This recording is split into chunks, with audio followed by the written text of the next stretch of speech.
Você se sente constantemente puxado em mil direções? Sabe aquela sensação de que há sempre algo clamando por sua atenção, roubando sua paz e te afastando do que realmente importa? Não estamos falando apenas do barulho do mundo lá fora, das redes sociais ou das tarefas do dia a dia. Há um sussurro mais sutil, uma distração que se aninha na mente e no coração e que nos impede de ouvir a voz de Deus, de nos conectar de verdade com o propósito que Ele tem para nós. Quantas vezes você tentou orar, ler a palavra ou simplesmente se recolher e sua mente começou a divagar, lembrando de uma conta para pagar, de uma mensagem para responder, de uma preocupação antiga ou de um plano futuro? É como se houvesse uma névoa densa, uma barreira invisível que impede seu espírito de se aquietar e encontrar descanso. Essa não é uma luta recente, nem algo que só acontece com você. Muitas de nós, mesmo os mais dedicados, enfrentamos esse desafio. Mas a pergunta que ecoa é: será que essa distração incessante é apenas um descuido? Ou faz parte de uma estratégia bem elaborada? O que muitas vezes consideramos apenas como falta de foco ou cansaço, pode ser na verdade uma tática astuta. A Bíblia nos ensina que nosso adversário, o diabo, anda ao redor, como um leão que ruge procurando alguém para devorar. E como um predador, ele não ataca de frente quando a presa está alerta. Ele prefere a distração. Ele não quer apenas que você peque abertamente. Ele quer que você esteja tão envolvido com o superficial que não tenha tempo ou energia para o profundo. A grande estratégia dele não é te fazer odiar a Deus, mas te fazer ignorá-lo. Te prender em um ciclo de ocupação que te afasta sutilmente da presença e da voz do Pai. É uma guerra silenciosa, travada nos pequenos momentos, nas brechas que abrimos. Não se trata de uma conspiração mística, mas de uma realidade espiritual. A distração é a ferramenta que nos impede de mergulhar na palavra, de orar com sinceridade, de discernir os planos de Deus.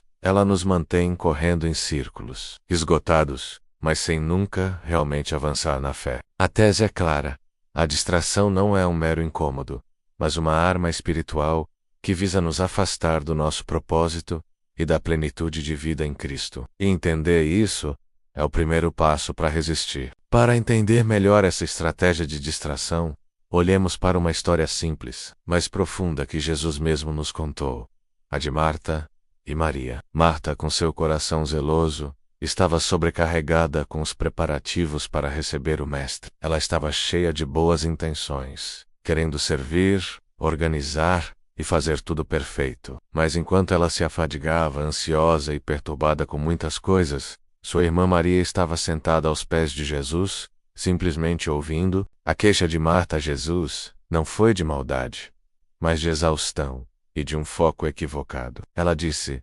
Senhor, não te importas que minha irmã tenha me deixado sozinha com o serviço? Diz-lhe, pois, que me ajude. E a resposta de Jesus, tão amorosa mas tão direta, ressoa até hoje: Marta, Marta, você está ansiosa e perturbada com muitas coisas, mas apenas uma é necessária. Maria escolheu a boa parte, e esta não lhe será tirada. Perceba, Jesus não condenou o trabalho de Marta, mas a ansiedade e a perturbação que o acompanhavam. O serviço se tornou uma distração para o que era mais importante: a presença e a palavra do Senhor. Essa passagem nos mostra que mesmo as boas obras podem nos distrair do principal, nos afastando do lugar de quietude e escuta, onde a verdadeira força e direção são encontradas. Essa distração, essa nuvem que insiste em pairar sobre nós, por mais incômoda que seja, pode ser, em uma perspectiva mais profunda, uma ferramenta de Deus. Sim, você ouviu certo. Às vezes o deserto da distração, o silêncio que parece impedir a voz de Deus, não é um abandono, mas um convite. Pense em como o próprio Jesus foi levado ao deserto para ser tentado. Ali, longe das multidões e do burburinho, ele enfrentou o adversário em sua essência e venceu. Elias, em sua depressão e fuga, não encontrou Deus no vento forte, nem no terremoto, nem no fogo, mas num sussurro suave e tranquilo. Depois de se despojar de tudo o que o distraía, a dor de se sentir distraído, de não conseguir focar, de ver sua vida espiritual estagnada, pode ser o catalisador. É nesse vazio aparente que somos forçados a reavaliar onde está nosso verdadeiro tesouro. A distração, em sua manifestação mais sutil, revela nossas dependências, nossos medos, as áreas onde ainda não entregamos totalmente o controle. Deus não nos causa a distração maligna, mas Ele pode usar o incômodo que ela gera para nos impulsionar a buscar algo mais profundo, a desejar Sua presença de uma forma que nunca desejamos antes. É um chamado para uma vigilância maior, para um foco intencional no que é eterno. Agora que entendemos a natureza da distração e como ela opera, a pergunta é: o que fazemos com isso? A resposta não está em fórmulas mágicas ou em um segredo oculto, mas em escolhas conscientes e diárias. Para reajustar o foco, precisamos ser intencionais. Comece identificando suas principais fontes de distração.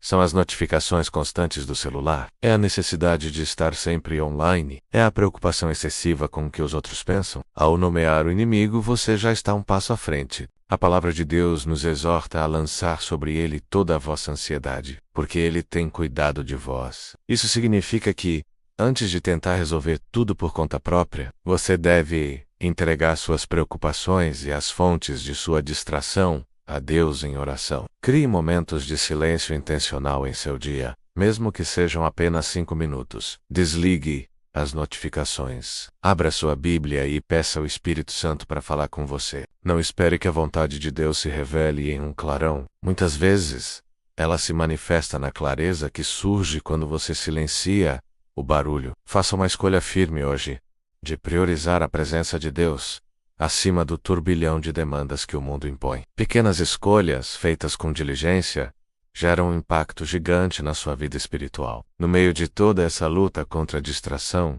é fácil começar a se sentir inadequado, culpado, ou até mesmo um fracasso espiritual. Talvez você pense: eu deveria ser mais forte, mais focado. Mas quero que você entenda algo fundamental. Sua distração não define quem você é em Cristo. Ser distraído é uma condição humana em um mundo caído, muitas vezes potencializada por estratégias malignas.